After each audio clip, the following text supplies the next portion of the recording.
Rep. Alexandria Ocasio-Cortez, said workers should be excited by the prospect of job automation and blasted capitalism as irredeemable at the South by Southwest Festival in Austin this weekend. In response to a question from the audience about the threat of automated labor, the firebrand liberal said workers should be excited about having their jobs automated, but we're not because of larger systemic issues in American society. We should be excited by that. But the reason we're not excited by it is because we live in a society where if you don't have a job, you are left to die. And that is, at its core, our problem. Ocasio-Cortez, who has championed moonshot ideas like the Green New Deal and universal health care, said according to The Verge. The freshman congresswoman also referenced a proposal from Bill Gates to potentially tax robots that replace human workers. We should be excited about automation, because what it could potentially mean is more time educating ourselves, more time creating art, more time investing in and investigating the sciences,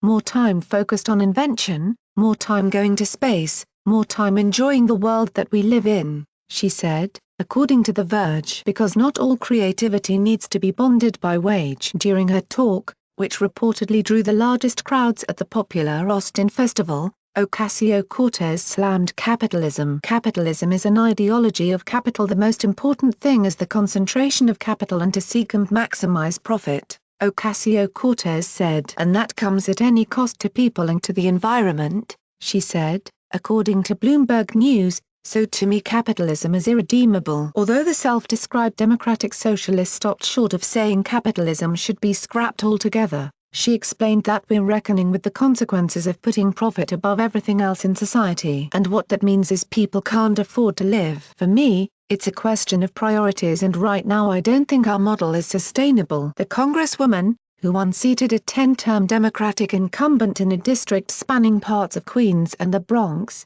said democratic socialism is more about the rights of workers than explicitly government-run industries. It's just as much a transformation about bringing democracy to the workplace so that we have a say and that we don't check all of our rights at the door every time we cross the threshold into our workplace, she reportedly said. Because at the end of the day, as workers and as people in society, we're the ones creating wealth. We should be scared right now because corporations have taken over our government, she added. The 29-year-old congresswoman did not offer any new proposals at SXSW, but she did reference income inequality in the United States during her talk. We should be working the least amount we've ever worked, if we were actually paid based on how much wealth we were producing, she said. But we're not. We're paid on how little we're desperate enough to accept. And then the rest is skimmed off and given to a billionaire.